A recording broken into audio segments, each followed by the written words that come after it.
आज की योग यात्रा का हम ज्ञान पूर्वक विधि पूर्वक प्रारंभ करते हैं, जिससे हमारी मन और आत्मा प्रसन्न होकर पुरुषार्थ चतुष्टय को प्राप्त कर सके, जो प्रत्येक जीव का अंतिम लक्ष्य है।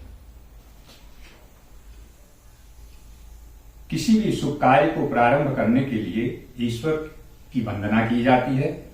इसके लिए हम सर्वप्रथम किसी सुख आसन में, अर्थात जो आसन हमने सिद्ध कर लिया है, जिसमें हमें कोई परेशानी नहीं होती, जिसे महर्षि पतंजलि कहते हैं स्थिरम सुख आसनम, हम पद्मासन लगाते हैं।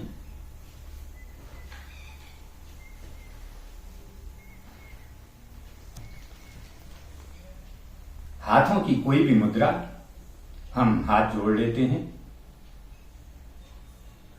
आंख बंद कर लेते हैं। तत्पश्चात हम अपने इष्ट का ध्यान करते हैं। आज गुरुवार का दिन है।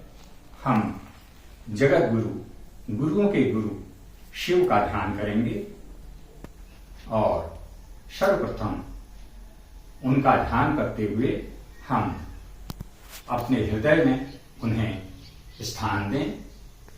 वे परम श्रेष्ठ हैं, सुख के धान हैं और दुख का नाश करने वाले हैं।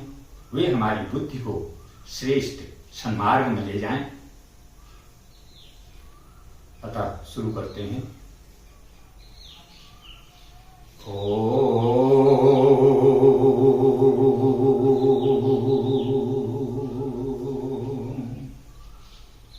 भूर्भुवस्व तत्सवितुर्वरेण्यं भर्गो देवस्य धीमहि धियो यो नः प्रचोदयात्। ॐ त्र्यम्बकं यजामहे सुगन्धिं पुष्टिवर्धनम् उर्वारुकमिव बन्धनान् मृत्युर्मुक्षेयमामृतात्।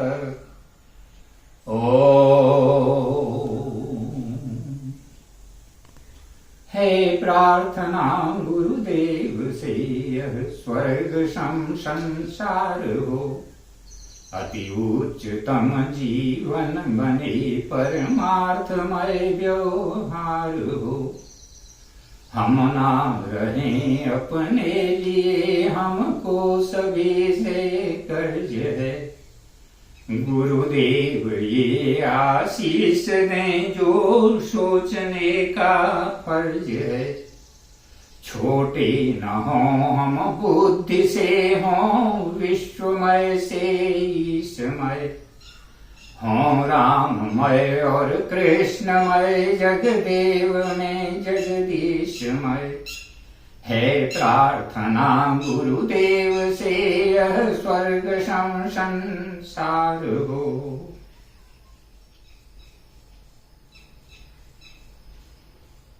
ओम सहनाउ भवतु सहनौ भुनक्तु सह वीर्यं करवावहै तेजस्विनावधीतमस्तु मा विद्विषावहै। ओम शांति शांति शांति ही।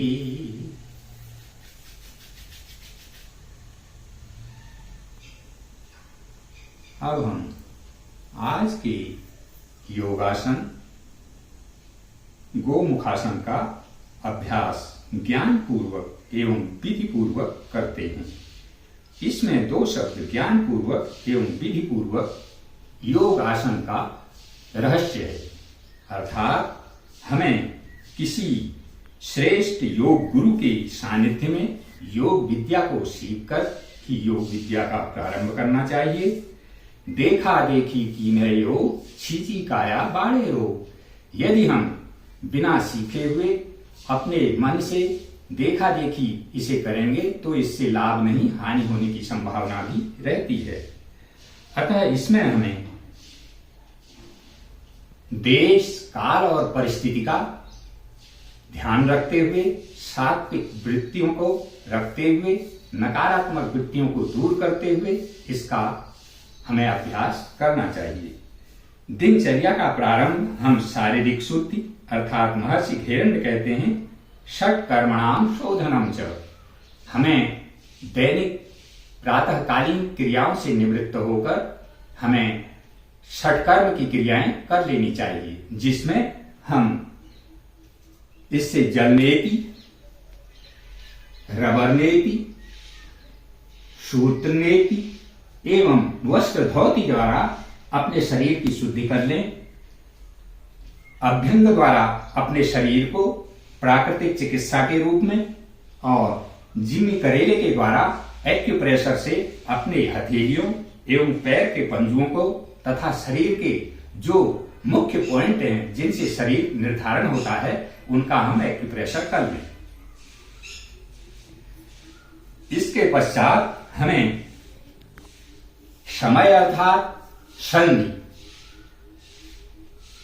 संधि जिसको कहते हैं, अतः रात्रि का अवसान, दिन का प्रारंभ, यह संधि और योगाभ्यास का उपयुक्त समय है। परिस्थिति से संबंध हमारा शारीरिक स्थितियों से है, हमें कोई जो बड़ा रोग नहीं होना चाहिए और हमें हाल में कोई ऑपरेशन नहीं किया जाया होना चाहिए। शरीर में वस्त्र जो है व्यवस्थित होने चाहिए जिससे योगासन में कोई परेशानी ना हो। इसके लिए यम और नियम तथा सात्विकता बहुत जरूरी है, जिसके लिए योग दर्शन का प्रथम सूत्र हमें बताता है अथ योगानुशासनम, और भगवत गीता में योग रहस्य अर्थात जो समस्त गीता का रहस्य है वह है युक्ताहार विहारस्य युक्त चेष्टस्य कर्मसु युक्त स्वप्नावबोधस्य योगो भवति दुःखः। और हमारा छांदोग्य उपनिषद भी यही कहता है कि अगर हमारी सात्विक प्रवृत्ति नहीं है, हमने आहार अच्छा नहीं किया है, तो हमारा मन भी शुद्ध नहीं हो सकता। इसीलिए योग की जो परिभाषा कही गई है योगस्य चित्तवृत्ति निरोधः, तो हमें इसके लिए छांदोग्य उपनिषद का यह ब्रह्मवाक्य आहार शुद्धौ सत्व शुद्धि सत्व शुद्धौ ध्रुवा स्मृति, इन सभी चीजों का हमें सात्विक संतुलन रखते हुए यदि हम योगाभ्यास में बढ़ते हैं तो हमारे श्वेता स्वतरो उपनिषद में जो ब्रह्मवाक्य कहा है न तस्य रोगो न जरा न मृत्यु प्राप्त योगान मयम सरोवरम, यह चरितार्थ होगा। अब हम आज के योगासन गोमुखासन का अभ्यास करते हैं। इसके लिए हम सर्वप्रथम दंडासन में आएंगे। दंडासन में आकर हमने सूक्ष्म आसन किए हैं, फिर भी शरीर की संधियां खुल जाएं, उसके लिए हम तितली आसन का अभ्यास कर लेंगे।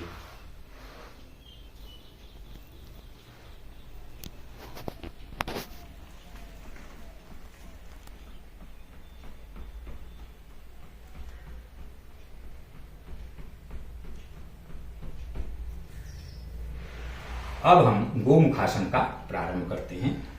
इसके लिए हम एक पैर को मोड़कर दूसरे पैर को उसके ऊपर इस प्रकार लाएंगे कि घुटनों की आकृति गाय के मुंह के आकार की हो जाए।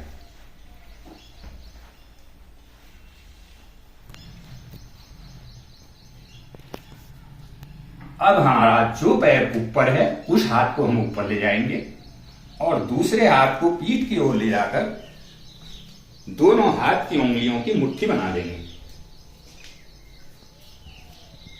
कोहनी सीधे सिर के ऊपर होनी चाहिए और हाथ हमारा जितना मुट्ठी हमारी बढ़ सके या हाथ जितने हमारे जा सके उतनी कोशिश करनी चाहिए। योगासन में एक स्थिति के बाद उसकी विपरीत स्थिति अवश्य करनी चाहिए। अतः अब हम दूसरे पैर से भी इस अभ्यास को करेंगे।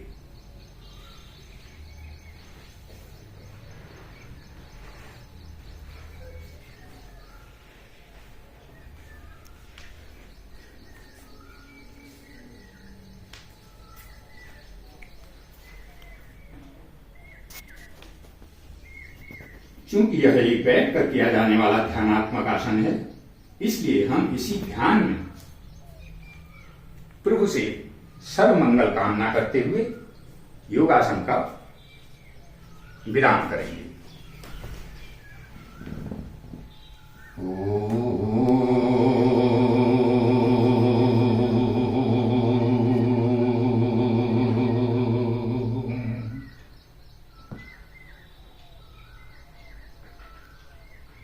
कमर, गर्दन, पीठ एकदम सीधी। यदात्मतत्त्वेन तु ब्रह्मतत्त्वं दीपोपमेने युक्तः प्रपश्येत् अयं ध्रुवं सर्वतत्त्वैः विशुद्धं ज्ञात्वा देवं उच्यते सर्वोपासै। अब हमने उस परम पिता परमेश्वर को अपने हृदय में धारण कर लिया है, उन्हें प्रत्यक्ष कर लिया है। अब हमने उनको अपने मन रूपी रथ का सारथी बना लिया है। वह हमें जहां ले चलें, जो खिलाएं, जो बोलने को कहें, वही हम करेंगे। और मंगल कामना के साथ ओम सर्वे च सुखिनः सन्तु सर्वे सन्तु निरामयाः सर्वे भद्राणि पश्यन्तु मा कश्चित् दुःखभाग् भवेत्। ओम शांति शांति शांति ही। अब हाथों को खोलकर आपस में रगड़कर जो यह सकारात्मक ऊर्जा उत्पन्न हुई है, इसको आत्मसात करेंगे और आंखों और चेहरे पर लगाएंगे।